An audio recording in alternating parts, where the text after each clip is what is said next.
Radio J. Affaires publiques, Alexis Lacroix. Radio J. Édouard Dorian-Sipel, bonjour. Bonjour. Nous sommes dans un été très politique, donc en ce vendredi, on est très heureux de vous accueillir puisque nous sommes au cœur de transformations que nous allons... transformation politique, mais aussi évidemment plus que cela, morale, psychologique de la société française que nous allons évoquer ensemble. Alors on va faire une sorte de flashback sur une séquence politique très très lourde depuis les européennes, la décision du président de la République de dissoudre. Vous êtes, vous, un responsable politique, ancien député de la Seine-et-Marne, vous êtes essayiste, vous êtes un observateur acéré de la vie publique, vous intervenez souvent dans le débat public, dans des chaînes info notamment, pour livrer vos analyses politiques. Comment vous avez vécu, vous, comme spectateur engagé, cette séquence inédite de la vie politique française de ces dernières années? Il y a une pression dans le pays depuis plusieurs mois et même depuis plusieurs années d'une extrême droite populiste, nationaliste très forte. Elle s'est exprimée à l'occasion des européennes, en arrivant en tête, autour de 33% dans ces eaux-là. Et le président de la République, comme chacun sait maintenant, et l'a vécu, a décidé d'une dissolution. Je partirai, si vous voulez, du résultat de ces élections législatives. Consécutives à la dissolution. Et d'essayer voilà. d'analyser ce qui, à mon sens, peut être le sens profond de ce vote. Et puis, qu'est-ce qu'on peut faire face à une situation qui paraît difficile, voire ingouvernable, avec une tripartition et une quadripartition quand même, parce qu'il faut compter le groupe de la droite républicaine dans une Assemblée nationale où personne n'a aujourd'hui de majorité, ce qui oblige à des coalitions. Passons en revue justement, Édouard Dorian-Sipel, avant d'aborder des points plus programmatiques, si vous voulez, passons en revue justement les éléments qui composent cette quadripartition de la vie politique française qui s'est dégagée au Parlement, mais qui va évidemment influer, on va dire, sur le cours le plus intérieur de la vie politique française en général, au-delà des bornes ou des limites de l'hémicycle. Je crois d'abord que si on regarde le vote qu'ont exprimé les Français, il faut noter ce que tout le monde a noté. Un grand soulagement de voir... En effet, les Français, de manière massive, vu la participation aux élections législatives, de barrer la route au RN pour sa prise du pouvoir. Les Français ont clairement fait un barrage républicain.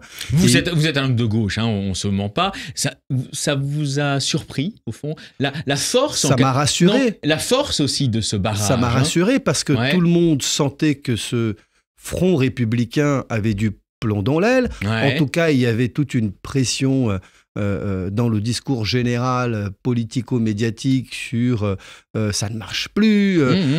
Beaucoup de gens disaient avant, voilà. au moment où il a été mis en place, beaucoup de gens disaient, écoutez, franchement, on n'est plus en 2002, les amis, vous retardez de 22 ans, votre truc ne marchera pas, vous êtes d'accord? Je crois que pour le coup, il faut que chacun d'entre nous, qui avons toujours fait front républicain, et aujourd'hui la majorité des Français a fait front républicain, qu'on prenne vraiment la mesure de la force de ce qui s'est passé. C'est-à-dire que les Français ne sont pas prêts, ça ne veut pas dire qu'il n'y a plus de risque. Je pense que le risque que l'extrême droite nationaliste revienne en force au moment de l'élection présidentielle est toujours là et rien ne nous garantit que cette fois-ci, il n'est pas une majorité absolue. Mais cette fois-ci, aujourd'hui, les Français, face à un risque réel, parce que pour la première fois, il y avait un risque réel, c'était pas simplement un risque imaginaire, c'était pas simplement des élections locales, régionales, c'était un risque, une première fois d'une force majeure d'une extrême droite à plus de 30%, dont tous les sondages, toutes les enquêtes montraient qu'elle était en capacité d'obtenir une majorité, si ce n'est absolue, en tout cas suffisamment relative pour gouverner. Voilà, ce qui aurait été un séisme. Il y a eu un double... Ça aurait été un séisme politique. Oui, tout à fait. Il y a eu une double bonne nouvelle. C'est d'une part, les chefs des partis républicains ont joué le jeu, et il faut saluer tout le monde, dans les oppositions comme au pouvoir, pour se désister. Sincèrement, ça vous a étonné? Et ça a marché. Bon, les Français ont répondu à la question que proposaient tous ceux qui étaient prêts à faire barrage républicain, et ont dit, en effet, nous ne voulons pas donner le pouvoir au Rassemblement national, mais il faut noter qu'il passe de 89 députés à 143. Et c'est une progression qui est très inquiétante et que nous ne devons pas sous-estimer pour la suite. Je crois donc que le premier enseignement, c'est que les Français ne voulaient pas donner le pouvoir au Rassemblement national. Mais aussi, ils ont d'une certaine façon voulu le donner à personne de manière claire, puisque vous avez un bloc avec le Nouveau Front Populaire, le bloc de la majorité sortante qui est le bloc du centre ou central, et vous avez encore un bout important quand même manifestement de droite républicaine avec une 60aine de députés, et le Rassemblement national qui est là en embuscade avec effectivement une situation périlleuse. C'est pas l'objet de notre émission aujourd'hui, puisqu'on va évoquer la recomposition à l'œuvre hein, et les attentes profondes des Français qui s'en suivent également. Édouard Dorian-Sipel, ça fait longtemps que vous êtes engagé en politique. Hein, vous avez notamment exercé un mandat de député au cœur du département de la Seine-et-Marne. Vous connaissez bien justement la France, mais aussi la France périphérique. Est-ce que vous avez le sentiment qu'au-delà justement de cette victoire ponctuelle hein, contre le Rassemblement national, rien n'est joué à l'horizon de 2027? Absolument. Je crois que les Français donnent d'une certaine façon un sursis parce qu'ils savent très bien que ces élections législatives sont par définition intermédiaires et que d'ici 2 ans et demi, il y aura de nouveau, si ça ne bouge pas, une élection présidentielle en 2027 et qu'en tout état de cause, une nouvelle dissolution peut être décidée dans un an. Il y a une urgence. Est-ce que le RN, comme certains le disent aujourd'hui, et on entend ce discours hein, depuis l'échec de Jordan Bardella, atteint en quelque sorte une fois de plus son plafond de verre, c'est-à-dire en dépit de ses succès d'estime auprès du public, de ses scores élevés, ne se voit pas confier par les Français des responsabilités d'État, c'est-à-dire l'Élysée ou Matignon? Je crois qu'il faut beaucoup de prudence et beaucoup de lucidité, parce que si à chaque fois qu'on vote à nouveau le plafond de verre du Rassemblement national, de l'extrême droite recule de manière significative, il passe d'une quarantaine, de 2 députés me semble-t-il, à 89 en 2022 et de 89 il passe à 100, à près de 150. Que sera-t-il la prochaine fois si le plafond de verre recule avec autant de signification? C'est qu'ils sont au bord en effet de conquérir une majorité tôt ou tard.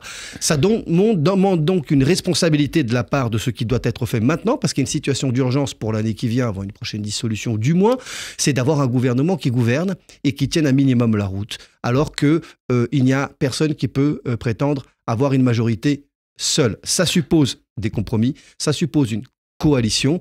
Je pense qu'il y aura un gouvernement, mais chacun a compris que ce gouvernement est d'une certaine façon provisoire. Il faut qu'il tienne du mieux possible et qu'il essaye de répondre au mieux aux attentes des Français dégagées de cette élection.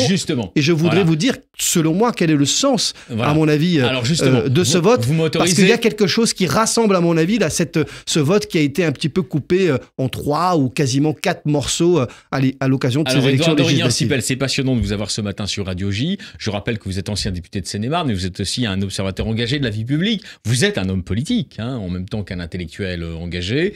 Vous aviez signé, il y a quelques années, un essai en 2018 qui s'appelait « La gauche en commun » avec d'autres responsables du Parti socialiste. C'était d'ailleurs une radioscopie de la société française qui forait très loin, très en profondeur sur les attentes de beaucoup de Français dans les 3 principaux territoires de la France. Les centres-villes, les cœurs de ville, les banlieues, et aussi le périurbain et la ruralité. Et ce qu'il en ressortait, je résume à très grands traits, c'était un énervement grandissant de très nombreux Français, quelles que soient par ailleurs leurs opinions politiques ou leurs convictions religieuses, contre ce qu'ils ressentaient comme étant la déshumanisation. La déshumanisation, c'est plus que jamais vrai aujourd'hui. Oui, je le crois. Je crois que une bonne partie des Français n'arrive pas à comprendre la situation dans laquelle se trouve aujourd'hui la France et surtout le sens de son futur. Alors, le président Emmanuel Macron, avant d'évoquer le futur,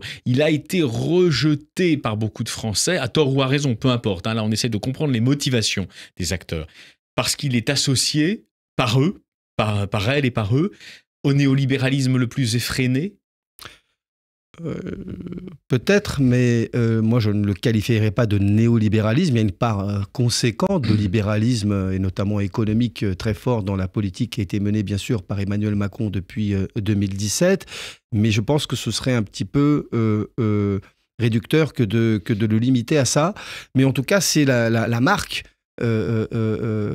qui a été signé au moins depuis 2022, car il y a eu la réforme des retraites, il y a eu aussi, c'est vrai, la loi immigration qui a posé beaucoup de questions, y compris au sein même de la majorité présidentielle. Et effectivement, il y a eu un curseur qui, du moins, a été ressenti effectivement par les Français, et c'est pas faux de le dire, qui a été plutôt à droite, pour le dire de manière un peu simpliste, et effectivement avec une vision beaucoup plus libérale de la société, sans pouvoir remplir des exigences de l'autre côté sur les protections qui sont celles d'une social-démocratie forte. Justement, Édouard Dorian-Sipel, vous êtes l'un de ceux qui, depuis longtemps, réfléchissaient à ce que pourrait être un modèle social-démocrate de la France pour l'avenir. On sait qu'il y a des pays d'Europe dans lesquels on a refondé le logiciel de la social-démocratie. On parle souvent dans le camp républicaniste du modèle danois, par exemple, mais il y a d'autres modèles. Donc la social-démocratie continue à se réinventer. Quelles sont les lignes forces des attentes des Français qu'il faut prendre en ligne de compte, d'après vous, aujourd'hui, Eduardo, pour réinventer ce logiciel social-démocrate? Vous faisiez allusion tout à l'heure à ce livre que nous avons publié à plusieurs mains, La gauche en commun et les nouveaux possibles. Il y a un peu plus de 6 ans maintenant. Voilà. C'était 2018, il y a exactement 6 ans qu'on le sortait. Juste avant la crise des Gilets jaunes. Et je crois qu'on permettait d'avoir un éclairage sur, évidemment on ne l'avait pas anticipé, mais on sentait cette dépression française qu'on essayait de comprendre, qui se traduisait à différents endroits, parmi différents groupes sociaux en France. Et nous notions surtout que l'une des... si vous voulez, des caractères de la crise que vivait une partie de la population française, mais qui traversait tous les groupes sociaux, c'était qu'il y avait une crise du futur. Ouais. Il y avait une crise du futur et qu'on était passé d'une situation où on était avant dans la fracture sociale, on était passé à une fracture de confiance. Alors, qu'est-ce que ça veut dire, une fracture de confiance? Ça veut dire que les Français ne perdaient une grande part de leur confiance dans leurs élites, politiques en particulier, pour faire des offres qui soient satisfaisantes, qui correspondent à la fois aux traditions de la France et à la tradition républicaine, d'état social, de protection, de services publics, et en même temps d'une économie suffisamment forte qui permette d'avoir de l'emploi. Personne ne voit clair et je pense qu'à chaque fois qu'on vote pour des partis populistes d'extrême droite, nationalistes, comme le Rassemblement national, c'est parce qu'il y a une perte de sens et que le futur est gris pour une bonne partie des gens qui ne sont pas accrochés aux dynamiques de réussite dans le pays. Édouard Dorian-Sipel, c'est très intéressant, sans vous faire jouer le rôle de donneur de leçons, disons, mais que pourraient faire les partis dits de l'arc républicain, c'est-à-dire allant en gros de LR au Parti communiste, pour restaurer cette confiance du public, des Français, des citoyens dans leurs responsables publics en général, c'est-à-dire allant du maire jusqu'au président de la République. Je crois que les Français sont en grande majorité très attachés au modèle républicain qui est le nôtre. Et aujourd'hui, on voit bien qu'il est défaillant dans plein d'endroits. Je pense quand même qu'on a une société, des pouvoirs publics qui fonctionnent à plein d'endroits, mais qu'il y a des améliorations, des transformations à faire, à la fois pour qu'on maintienne ce niveau d'exigence et pour qu'on puisse avoir une population qui se développe, qui aille de l'avant, qu'on permette l'égalité réelle des chances et que tous les Français, tous les petits Français, toutes les petites Françaises puissent avoir un avenir, s'accomplir dans cet avenir. Ce que je remarque de ce vote... Vous êtes au courant, je vous interromps juste, vous allez rebondir là-dessus, mais cette crise de la confiance est liée aussi à ce qu'on a appelé la parcellisation, l'archipélisation du territoire français. Alors, il n'y a pas que ça, c'est-à-dire ça, c'est un effet.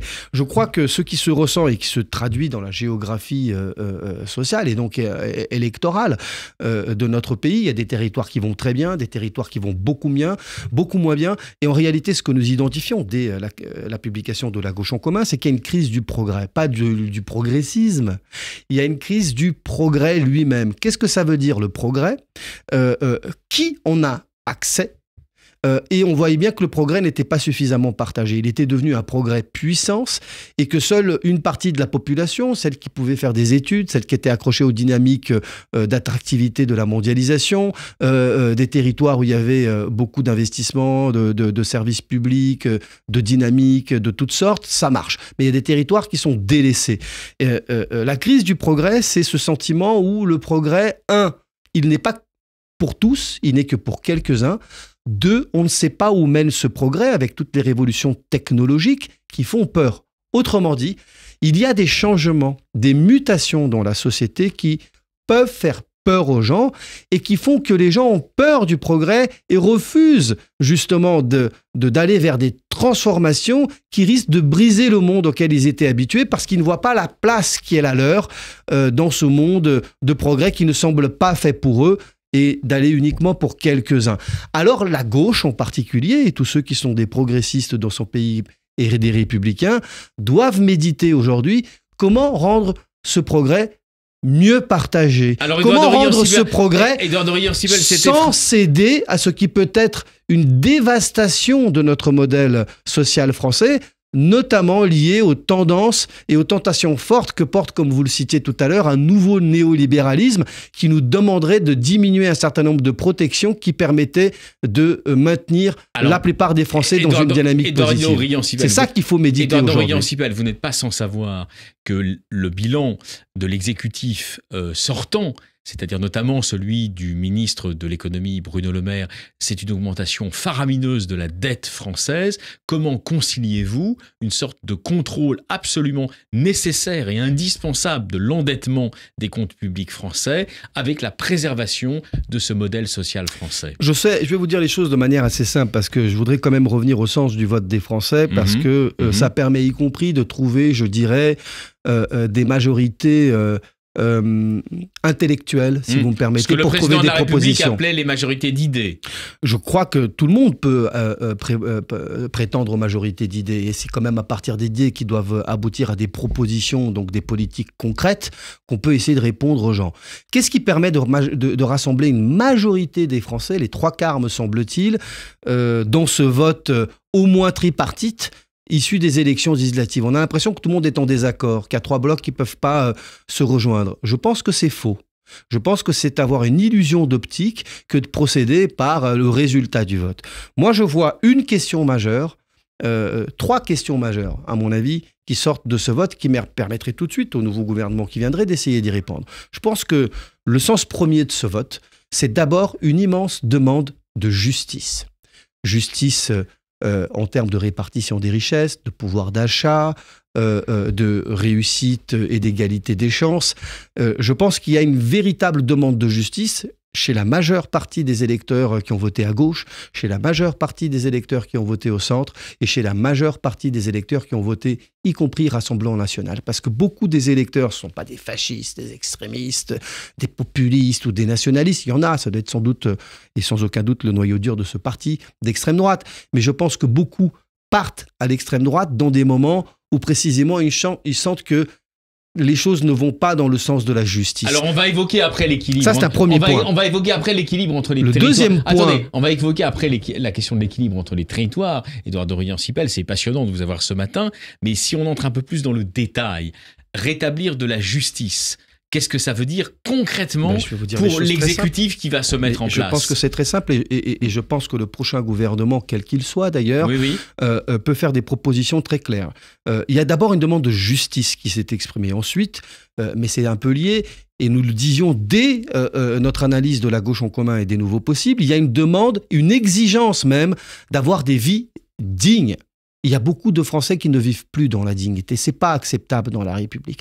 Enfin, je crois qu'il y a aussi une demande et une attente de sérénité, et je dirais de sérénité politique. Oui au dialogue, oui au débat dur, difficile, mais de grâce, essayez de vous entendre ou de trouver des solutions, mais il faut de la sérénité. Oui à la dispute politique, mais à la sérénité. Il faut arrêter avec ce chaos psychologique qui fatigue les Français. Est-ce que vous pensez que les gouvernements successifs qu'on a connus depuis le 2017 n'ont pas assez joué la carte du dialogue avec les corps intermédiaires, avec les corps constitués, les syndicats, les partenaires sociaux, justement, etc. Vous le pensez qu'il y avait un défaut de discussion civique? Ça s'est manifesté au moment de la réforme des retraites et je pense que ça a laissé des traces qui expliquent le vote en grande partie des européennes d'abord et des élections législatives d'autre part, ensuite. Je demande de justice concrètement. Qu'est-ce que ça veut dire? Tout le monde sait qu'il y a des difficultés de pouvoir d'achat. Il y a des problèmes de revenus. Il y a des Français qui vivent dans la difficulté, et pas simplement parmi les plus modestes. Il y a des difficultés chez les classes moyennes. Donc peut-être que le prochain gouvernement peut essayer de répondre en demandant à tout le monde de faire des efforts. comment. Je pense qu'il y a une responsabilité collective qui n'appartient pas simplement à la classe politique, qui n'appartient pas aux députés et aux futurs exécutifs. Je crois qu'il y a une responsabilité de toute la société civile, en particulier du monde du travail. Et je pense en particulier aux patrons, aux entreprises, dont on sait que parfois ça peut être très difficile. Et je crois que, par exemple, le prochain gouvernement pourrait très bien proposer, puisqu'il y a une demande aussi de dialogue qui s'exprime de ces élections. Les Français ont donné un choix en 3 ou 3 morceaux et demi à l'Assemblée nationale. Je pense que ça veut dire un truc simple, c'est discuter. Nous voulons que vous dialoguez, on en a assez que vous discutez. Un nouveau Grenelle, par exemple. Je pense qu'il faut quelque chose de cette sorte. Il faut quelque chose comme une grande conférence tranquille entre, dans le monde du travail, entre les forces syndicales, entre le patronat et les travailleurs et les représentants, pour essayer de trouver des solutions pour que ça aille mieux pour les Français. Je pense que c'est fondamental et j'en appelle à la responsabilité aussi des grands industriels, des entreprises, de leurs syndicats représentatifs. Et je pense qu'il faut qu'eux aussi participent à la réponse qui doit être donnée à des Français qui sont en attente d'amélioration en termes de pouvoir d'achat, de revenus. Bien sûr qu'on pourra faire des choses à partir du gouvernement et de l'Assemblée nationale et du Sénat. Mais je pense qu'il faut une mobilisation générale de la société française dans le calme, en retrouvant la culture du dialogue et du dialogue social. C'est une décision que peut prendre le gouvernement qui viendra, d'ouvrir des discussions sans brutaliser personne. Et j'en appelle à la responsabilité aussi du patronat français, sans quoi eux aussi auront à souffrir tôt ou tard d'une arrivée au pouvoir de l'extrême droite. Et je ne suis pas certain que ce soit une bonne chose pour l'économie française. Message reçu 5 sur 5 ce matin sur Radio J. Et là, on peut apporter des réponses de justice et de Vidi. Message reçu 5 sur 5 ce matin sur Radio J, Édouard Dorian-Sipel. Je rappelle que vous êtes ancien député de la Seine-et-Marne et essayiste. Alors, dernière question. On a évoqué beaucoup de sujets qui dessinent en quelque sorte les traits de ce que pourraient être les lignes d'action du futur exécutif qui se met en place. Il y a donc une dernière question, on l'a évoqué, on l'a effleuré tout à l'heure. C'est la question territoriale, les disparités entre les territoires. C'est au cœur d'ailleurs, c'est une des motivations en tout cas du vote en faveur du Rassemblement national. Comment répondre à cela ? On a des territoires forts, on a une belle décentralisation, mais qui demande, me semble-t-il, à être renforcée, transformée pour libérer davantage d'énergie et de force d'action de nos collectivités territoriales partout sur le territoire français.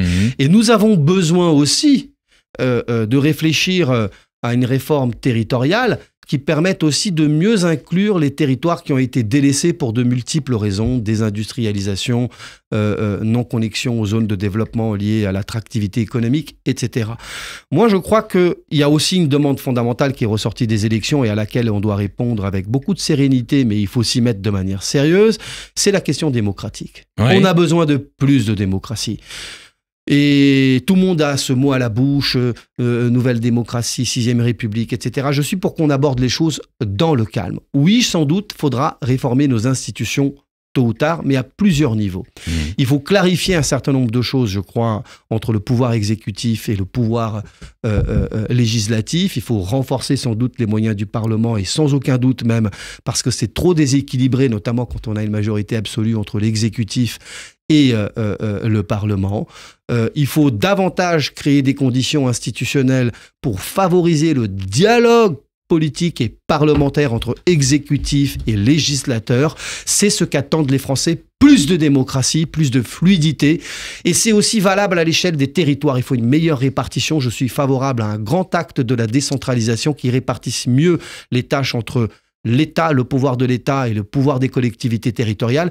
Et je suis aussi favorable à ce qu'on incite davantage le dialogue social dans ce pays. Je crois que c'est la manière d'avoir ce que j'appelle une démocratie forte.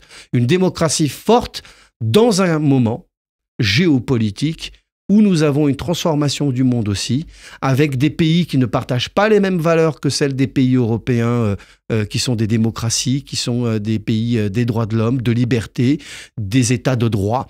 Et nous avons, je crois, gagné une puissance là-dessus en nous appuyant sur une Europe qui est davantage un point d'appui qui puisse favoriser le développement des pays qui en sont membres. Je crois qu'il faut réfléchir avec ça, une démocratie forte, mais qu'on prenne le temps de discuter et qu'on n'ait pas peur de travailler en direction du futur, sans paniquer en fonction des résultats qui sont arrivés la dernière fois, qu'on les prenne avec lucidité. Et je pense que si on a cet état d'esprit, si on a cette supériorité morale, intellectuelle et politique, alors je pense qu'on est capable de rassembler une majorité de Français pour avancer. On s'arrête sur cet appel, Eduardo Irion-Cipel, très brillant à la démocratie forte. On vous souhaite une très bonne fin de semaine, un très bon Shabbat. À bientôt sur Radio J. Merci, à bientôt.